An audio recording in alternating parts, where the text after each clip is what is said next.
জনপ্রিয় সঙ্গীতশিল্পী বেবী নাজনীন। গানের জগতে তাকে বলা হয় ব্ল্যাক ডায়মন্ড। অডিও এবং সিনেমা দুই মাধ্যমেই তিনি ছিলেন দারুণ জনপ্রিয়। বেবী নাজনীনের গানের হাতেখড়ি বাবা মনসুর সরকারের কাছে। 1980 সালে প্রথম সিনেমার গানে কণ্ঠ দেন তিনি। এহতেশামের লাগাম সিনেমার গানটির সুর এবং সঙ্গীত করেন আজাদ রহমান।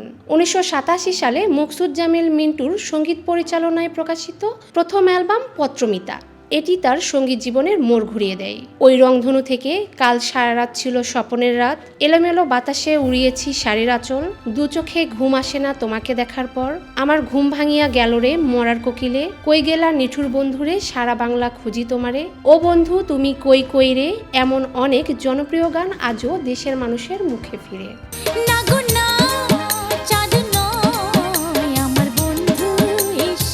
সঙ্গীত জগতের পাশাপাশি বাংলাদেশ জাতীয়তাবাদী দলের রাজনীতির সঙ্গে জড়িত তিনি। নতুন প্রজন্মের অনেকেই জানেন না এই সঙ্গীত শিল্পীর ক্যারিয়ারে প্রেসিডেন্ট জিয়াউর রহমানের অবদান কতটুকু।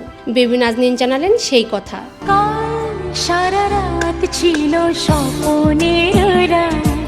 তিনি বলেন, রংপুর থেকে আমার ঢাকায় আসার গল্পটা অন্যরকম। প্রেসিডেন্ট জিয়াউর রহমান তখন উত্তরবঙ্গে খাল কাটতে গেছেন।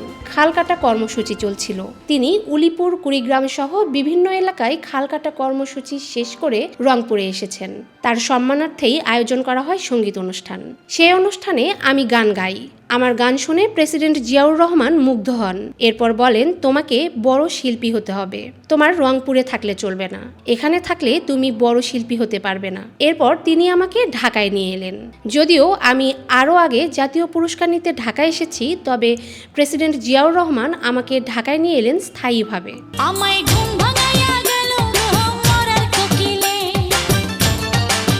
রাজনীতি নিয়েও বেবী নাজনীন কথা বলেন। তার ভাষ্য, যারা অনেক মানুষকে বিনোদিত করতে পারে তাদের এক ধরনের দায়বদ্ধতাও তৈরি হয়। সেই দায়বদ্ধতা হলো তাদের জন্য কিছু করা, আর এজন্য কিন্তু একটা প্ল্যাটফর্ম দরকার হয়, সেটাই হলো রাজনৈতিক। আমার রাজনৈতিক প্ল্যাটফর্ম হলো জাতীয়তাবাদী দল।